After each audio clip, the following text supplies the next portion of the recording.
बिस्मिल्लाहिर्रहमानिर्रहीम। Welcome to my YouTube channel CSS with CSP engineer Abbas. जैसे कि आप लोगों को पता है कि मैं आप लोगों के लिए CSS का लेक्चर प्रिपेयर करके फिर अपने चैनल के ज़रिए आप लोगों तक पहुंचाता हूं। हमेशा कोशिश ये होती है कि जो टॉपिक सिलेबस का हिस्सा होता है तो मैं उनको एक्सप्लेन करके फिर आप लोगों तक पहुंचाता हूँ। आज का जो lecture this is lecture number 27 सही है। इसी लेक्चर में मैं आप लोगों को यूरोपोल के बारे में बताऊंगा सही है। बेसिकली यूरोपोल हमारे पास है क्या, ये हमारे पास एक यूरोपियन यूनियन का एक एजेंसी है जो कि लॉ एनफोर्समेंट का एक एजेंसी है सही है, जो कि यूरोपोल के नाम से बहुत मशहूर है सही है। और ये जो यूरोपोल 1 अक्टूबर 1998 को इस्टेब्लिश हुआ था। यूरोपोल का काम बेसिकली ये है कि वो सीरियस क्राइम को डील करते हैं और उन सीरियस क्राइम का मुकाबला करने की कोशिश करता है सही है। जैसे कि ऑर्गेनाइज क्राइम हो गई या इंटरनेशनल लेवल पे जो क्राइम होती है या जो टेररिज्म होती है तो यूरोपोल उनको डील करते हैं, उनका खात्मा करने की कोशिश करता है सही है। अभी आते हैं स्लाइड की तरफ कि इसमें क्या लिखा है सही है। Europol mission is to support its member state in preventing and combating all form of serious international and organized crime, cyber crime and terrorism। इसमें इस लाइन में बेसिकली यूरोपोल का जो मिशन है इसके बारे में बताते हैं सही है कि यूरोपोल का मिशन ये है कि यूरोप के जितने भी कंट्रीज है उनको सपोर्ट करते हैं, उनको अपने रुकन ममालिक को इस चीज़ के काबिल बना देते हैं सही है। उनका मकसद ये होता है कि वो अपने ममालिक को इस चीज़ के काबिल बनाया जाए कि वो फिर हर किस्म के क्राइम का मुकाबला करे सही है। यूरोपोल का मकसद ये होता है कि जिस तरह की क्राइम होती है सही है तो उनका मकसद ये होता है कि वो अपने तमाम कंट्री अपनी तमाम मेंबर को उनसे प्रिवेंट करे, उस तरह के क्राइम से वो अपने मेंबर को अपनी कंट्री को प्रिवेंट करे सही है। यूरोपोल ये चाहता है कि वो अपने तमाम रिकन को अपने तमाम कंट्री को ऑर्गेनाइज क्राइम इंटरनेशनल क्राइम से वो प्रिवेंट करे सही है। साथ में वो ये चाहते हैं कि वो अपने रुकन ममालिक को इस चीज़ के काबिल बनाए कि ताकि वो तमाम क्राइम को आसानी के साथ डील करे और उनका मुकाबला करे सही है। और साथ में वो ये भी चाहते हैं कि जो साइबर क्राइम और टेररिज्म की जो एक्टिविटी होती है सही है, जो टेररिज्म का जो क्राइम है अब इस तरह के जितने भी मसले हैं तो उनका रोकथाम करें सही है। और जो भी मसले और जो भी ममालिक जो भी कंट्री इस तरह के मसले का शिकार होते हैं सही है तो वो उनकी हेल्प करती है सही है। आते हैं नेक्स्ट लाइन की तरफ। Europol also work with many non Europe partner state and international organisation. इस लाइन में बेसिकली ये कहते हैं कि यूरोपोल सिर्फ यूरोपियन यूनियन के जितने भी कंट्री है वो सिर्फ वहाँ पे काम नहीं करती, यूरोपोल और भी कंट्री में काम करती है सही है, जो कि यूरोप का हिस्सा नहीं होती सही है, और वो इनकी हेल्प करती है सही है। और जो भी कंट्री या जो भी ममालिक जब इंटरनेशनल क्राइम या ऑर्गेनाइज क्राइम या इस तरह के जो भी मसले हैं अगर उस तरह के मसले का सामना कर रही है तो यूरोपोल इसकी हेल्प करती है सही है। और उस तरह के मसलों को और इस तरह के क्राइम को ख़त्म करने की उनकी भरपूर कोशिश करती है सही है। उनका जो हेड क्वार्टर है वो नीदरलैंड के हॉग सिटी में वाक़ है सही है। Large scale criminal and terrorist network pose a significant threat to the internal security of Europe and to the safety and livelihood of its people। Basically इस लाइन में ये कहते हैं कि यूरोप के कुछ स्टेट में ऐसे होते थे कि वहाँ पे लार्ज स्केल पे क्रिमिनल एक्टिविटी होती थी और कुछ एरिया ऐसे थे जिसमें टेररिज्म एक्टिविटी भी होती थी। तो उन टेररिज्म एक्टिविटी से उन बड़े पैमाने पे जो क्राइम होते थे उनकी वजह से यूरोप का जो इंटरनल सिक्योरिटी था या वह और उनका जो सेफ्टी था, इनका जो इकोनॉमी था वो बैडली इफेक्ट हुए थे। ये तो कॉमन बात है कि जिस भी कंट्री में जब बड़े पैमाने पे क्राइम होती है या वहाँ पे जो टेररिज्म एक्टिविटी होंगे तो उससे वो बैडली इफेक्ट होंगे। तो इसी वजह से यूरोप भी उन एक्टिविटी की वजह से उन बड़े पैमाने पे जो क्राइम होती थी उनकी वजह से और टेररिज्म की वजह से यूरोप का जो इंटरनल सिक्योरिटी था वो बैडली इफेक्ट हुआ था और साथ में वहाँ पे जो पब्लिक सेफ्टी था वो भी बैडली इफेक्ट हुआ था। उनकी वजह से लोगों का जो चाल चलन थे वो भी बैडली इफेक्ट हुआ था सही है। The biggest security threat come from, और ये जो यूरोप का जो सिक्योरिटी था वो उन्हीं चीज़ों से बैडली इफेक्ट हुआ था सही है। जो इनको मैं इंशाल्लाह 1 by 1 एक्सप्लेन करूँगा। टेररिज्म से उनका जो इंटरनल सिक्योरिटी था वो बैडली इफेक्ट हुआ था सही है, क्योंकि वहाँ पे कुछ एरिया यूरोप के कुछ स्टेट ऐसे थे जहाँ पे टेररिज्म वाक़े थे, जहाँ पे टेररिज्म एक्टिविटी होती थी, और उन टेररिज्म एक्टिविटी की वजह से यूरोप का जो सिक्योरिटी था वो बैडली इफेक्ट हुआ था, और साथ में उन टेररिज्म एक्टिविटी की वजह से उसने यूरोप की जो इकानमी थी वो भी बैडली इफेक्ट किया था। सही है। तो किसी भी कंट्री के लिए भी यह बहुत बड़ा चैलेंज होता है कि वो इस तरह के जो एक्टिविटी का सामना कर रही है। सही है, क्योंकि ये जो टेररिज्म सब एक बड़ा खतरा होता है, एक बड़ा चैलेंज होता है। सही है, उस तरह के मसले का सामना करना ये बहुत मुश्किल होता है, उनको डील करना बहुत मुश्किल होता है। सही है। International drug trafficking and money laundering, कुछ एरिया ऐसे थी जिसमें इंटरनेशनल लेवल पे ड्रग सप्लाई होते थे। सही है। और कुछ एरिया ऐसे भी थे कि जहाँ पे ज़्यादातर लोग मनी लॉन्ड्रिंग में मुलविस थे, इन्वॉल्व थे। सही है। और इलीगल तरीके से मनी दूसरे लोग मुल्क ट्रांसफ़र करते थे। सही है। तो ये भी उस वक्त वो भी यूरोप को ये भी एक बड़ा खतरा था, एक बड़ा चैलेंज था। सही है, क्योंकि उनको डील करना ये बहुत मुश्किल होता है। सही है, क्योंकि मनी लॉन्ड्रिंग से भी उनकी जो इकानमी था वो बहुत बैडली इफेक्ट हुआ था, और जो ड्रग सप्लाई करने से भी वहाँ के जो लोग पे वो वहाँ के लोगों पे बहुत नेगेटिव इफेक्ट होते थे। सही है। ऑर्गेनाइज क्राइम, वह यूरोप को एक बड़ा चैलेंज ऑर्गेनाइज फ्रॉड भी था। सही है, क्योंकि जो भी वहाँ पे लोग बहुत से लोग ऑर्गेनाइज फ्रॉड करते थे। सही है, और बहुत से लोग इस तरह के एक्ट में इन्वॉल्व थे, और जो भी लोग इस तरह के जो एक्ट करते थे, जो ऑर्गेनाइज फ्रॉड करते थे। सही है, तो वो एक प्रॉपर मैनर के साथ वो लोग इस तरह के एक्ट करते थे। सही है, और इस तरह के एक्ट को आइडेंटिफाई करना ये बहुत मुश्किल होता है। सही है, क्योंकि जो लोग इस तरह के ऑर्गेनाइज फ्रॉड करते थे तो वो बिल्कुल ऑर्गेनाइज तरीके से वो इस तरह के एक्ट करते थे। सही है, ऑर्गेनाइज फ्रॉड और ऑर्गेनाइज तरीके से जो लोग क्राइम करते हैं तो उनको काउंटर करना ये बहुत मुश्किल होता है, क्योंकि उनको फाइंड करना, उस जगह तक पहुंचना जिस एरिया में वो लोग ये कर रहे हैं, ये बहुत मुश्किल होता है। सही है।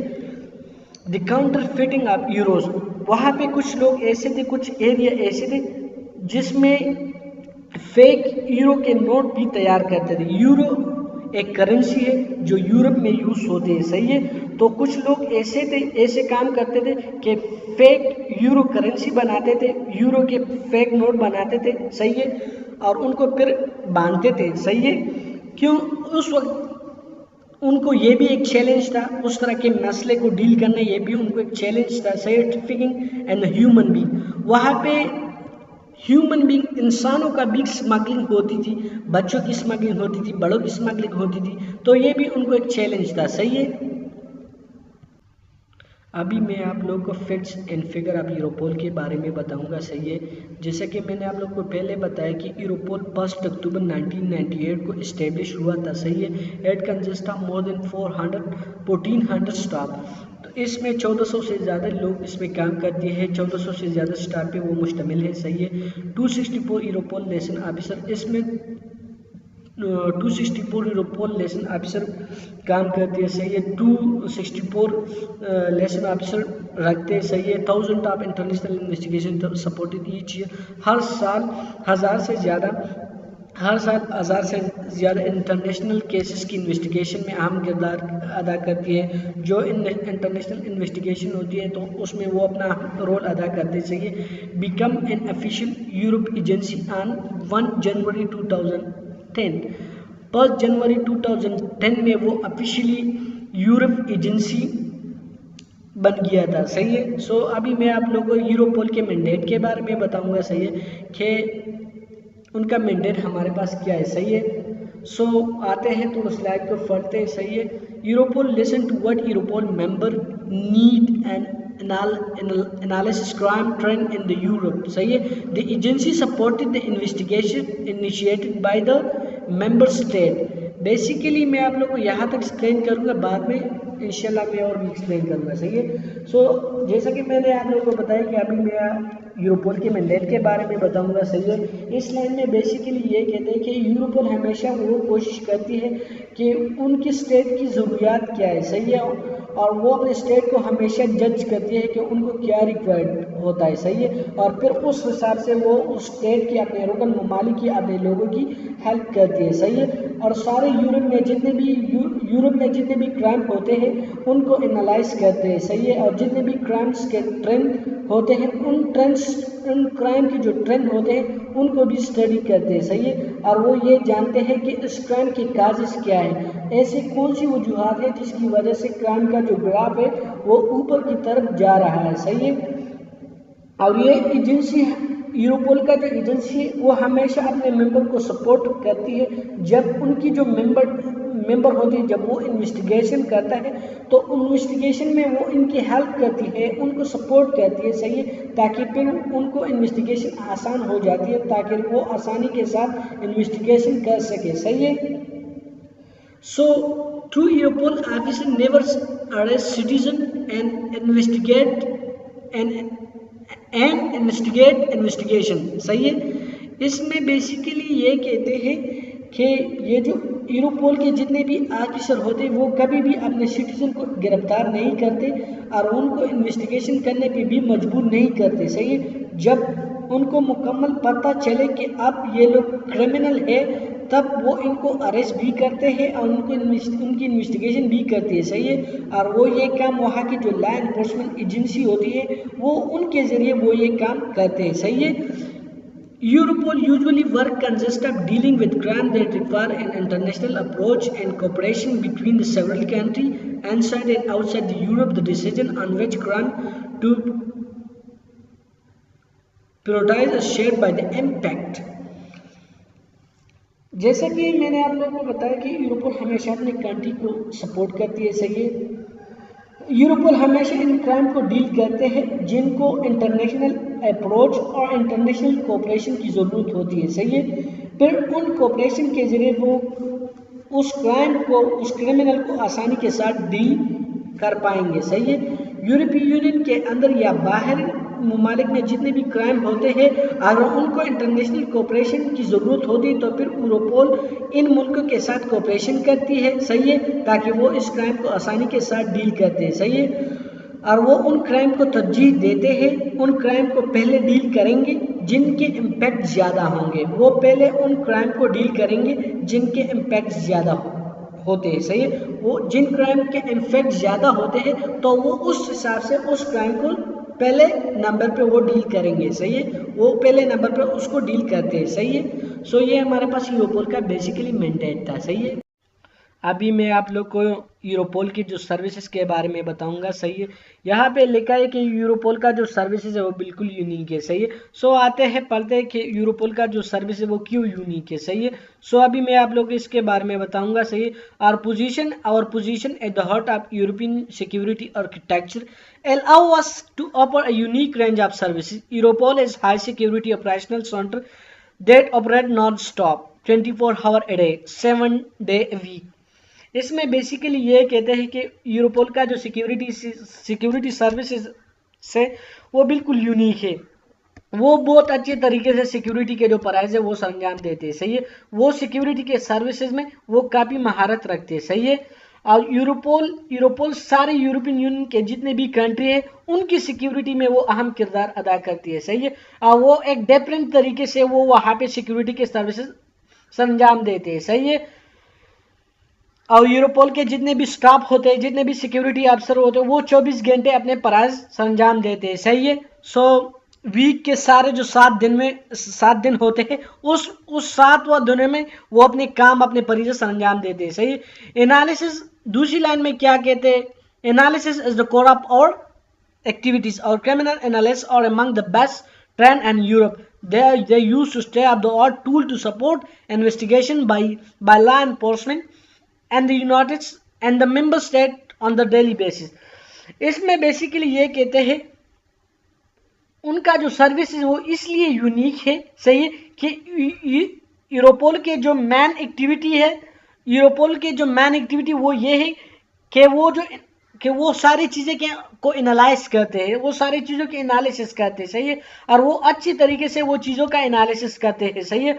और उनका जो क्रिमिनल एनालिस्ट है वो बहुत महारत रखते हैं, सही है, वो वेल ट्रेंड है, सही है।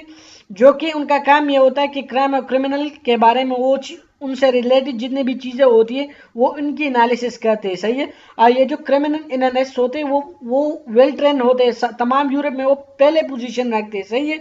और साथ में वो इसलिए यूनिक है, ये जो उनका जो सर्विसेज है यूरोपोल का वो यूनिक इसलिए इसलिए है कि यहाँ पे जो लॉ एनफोर्समेंट एजेंसी है, जो इन्वेस्टिगेशन, जिनका काम ये होता है कि इन्वेस्टिगेट करना, सही है, तो वो डिफरेंट टूल यूज करते हैं, सही है, जदीद टूल इस्तेमाल करते हुए और उनसे रिलेटेड वो चीज़ें, इंफॉर्मेशन, फैक्ट्स, एविडेंस कलेक्ट कर लेते हैं, सही है।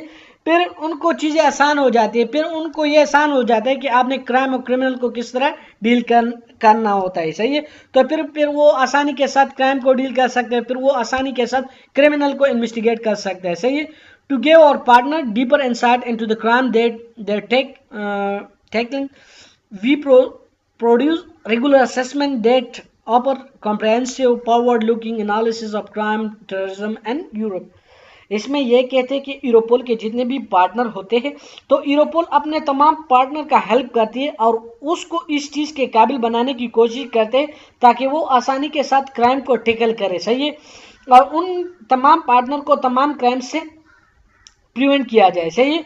यूरोपोल हमेशा चीज़ों की असेसमेंट करती है, सही है। वो इस बात पे तवज्जो देती है कि यूरोप में, इस यूरोपीय यूनियन में जितने भी क्राइम होती है या जो टेररिस्ट एक्टिविटी होती है या इंटरनेशनल लेवल पे जो क्राइम होती है या जो ऑर्गेनाइज क्राइम होती है, तो वो उनकी लुकआफ्टर करते हैं, उनको एनालाइज करते हैं, उनसे रिलेटेड जितनी भी चीज़ें होती है तो वो उनको कलेक्ट करते हैं, सही है। उनसे जितने भी इंफॉर्मेशन रिलेटेड एविडेंस या इंफॉर्मेशन होते हैं वो मुख्तलिफ तरीके से वो कलेक्ट करते हैं और फिर उनको आसानी के साथ उस तरह के जो क्राइम होते हैं वो फिर आसानी के साथ वो उनको डील करते हैं, सही है।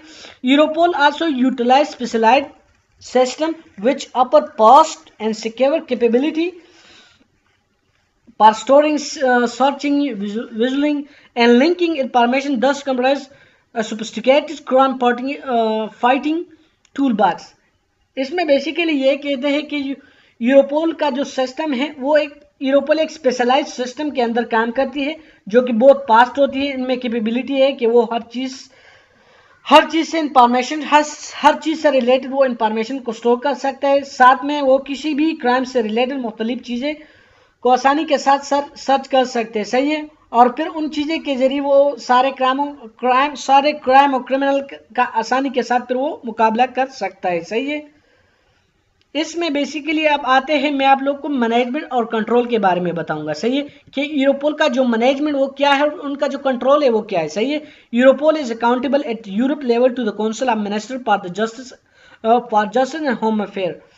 इसमें यह कहते हैं कि यूरोप लेवल पर देखें तो यूरोपोल यूरोपियन यूनियन काउंसिल के जो होम अफेयर और जस्टिस का जो मिनिस्टर होते वो उन दो मिनिस्टर को जवाबदेह होते, responsible for the main control and guidance of Europol at appoint the executive director, deputy director and approve Europol budget which is part of general budget of Europol together with the European parliament. It can also adopt along with the European Parliament regulation related to the Europol work.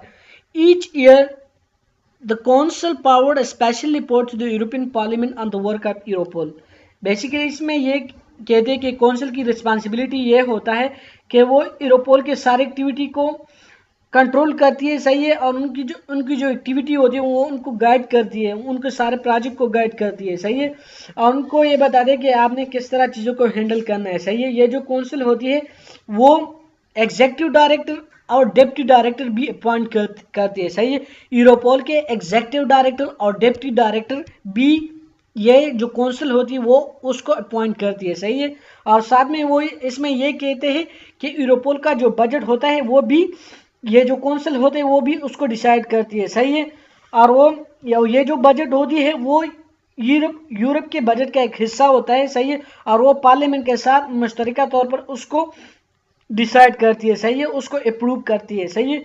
Europe की activity के हिसाब से, इनके project के हिसाब से उनकी जो बजट होती है उस हिसाब से वो बनाते हैं, उस हिसाब से उसकी जो बजट होती है वो डिसाइड करती है, सही है। और हर साल में ये जो काउंसिल होती है ये जो काउंसिल होती है यूरोपोल के तमाम प्रोजेक्ट के एक प्रॉपर रिपोर्ट बनाती है और फिर इसको यूरोपोल की जो यूरोपियन पार्लियामेंट होती है वो वहाँ पे पेश करते हैं, सही है। सो ऑर्गेनाइजेशनल स्ट्रक्चर के बारे में मैं आप लोगों को बताऊंगा, सही है, कि यूरोपोल का जो हेड होता है वो हमारे पास एग्जीक्यूटिव डायरेक्टर होता है, सही है, जो कि जो कौंसिल होता है वो उसको अपॉइंट करती है, सही है। और ये जो डायरेक्टर होता है वो यूरोपियन यूनियन का जो वो एक रिप्रेजेंटेटिव होता है, सही है, सही है। और अगर आजकल देखा जाए तो यूरोपोल का जो डायरेक्टर है वो ये है, सही है, यहाँ पे नाम लिखा है, सही है, जो कि मई 2018 में उसको सेलेक्ट किया गया था। और साथ में 3 ये डिप्टी डायरेक्टर है, सही है। एक हमारे पास है ऑपरेशनल डायरेक्टर, दूसरा हमारे पास है गवर्नेंस डायरेक्टर, तीसरा हमारे पास है कैपेबिलिटी डायरेक्टर। और ऑपरेशनल डायरेक्टर का काम यह होता है कि वो चीज़ें को प्रोजेक्ट को रिव्यू करते हैं, सही है। और ये जो गवर्नेंस डायरेक्टर का काम यह होता है कि वो मीटिंग को कंडक्ट करते हैं और सारी चीज़ों को चेक करते हैं कि क्या ये प्लान के मुताबिक है कि नहीं है, सही है।